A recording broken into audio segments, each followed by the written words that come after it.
James Kelly. Welcome. We're going to move on to do self-awareness. I just like the cat looking at the lion. That's the only reason why I put that there. But this is what I found was the toughest thing for leaders. So over 75 leaders, I'd ask them, what advice would you give your 25-year-old self? Again and again. And the ones that responded with, I'm not really sure what I would do different. Have a mission in mind when you're journaling.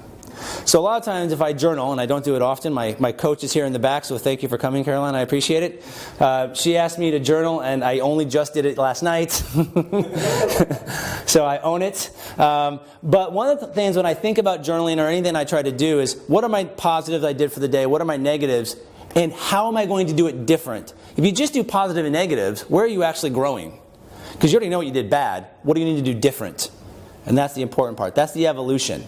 So as a leader, when you're working on your self-awareness to be more present, have more compassion, lead with integrity, be more relatable, you have to figure out what your strengths and weaknesses are. And I think that this is what's the hardest for many people. And the leaders that I saw that had really high self-awareness knew what they weren't good at and either went out and learned it or found people around them that could help support it. But they owned it. They owned what they weren't good at. And they were okay. A lot of times for us, if we admit we're not good at something, it's admitting a weakness. And a weakness is vulnerability. And being vulnerable is a weak again. And it's this perpetual cycle that beats you up over time. The other thing is mindfulness. I was blown away by the amount of leaders that I spoke with that have had a 20-year history of mindfulness before mindfulness was the it thing to be doing in leadership. It blew me away.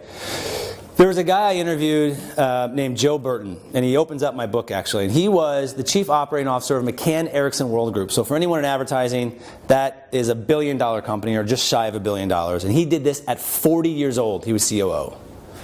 To be COO of that company at 40 means you are hard charging. You work your ass off. But what Joe realized is that 41, his discs were bulging. He was an ass to his wife. He didn't know his kids anymore. His team didn't want to work with him anymore. And he was miserable. And what he realized is that through the death of his twin sister that year, the death of his older sister the year before that, the death of his father before that, that something had to change because he was going to die by 50 himself if he wasn't careful. And what he did is he found mindfulness.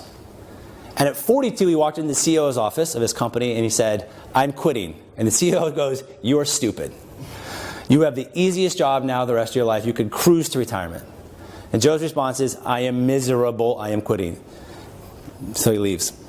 He starts a company called Will.com, WHIL.com. It's an online mindfulness platform.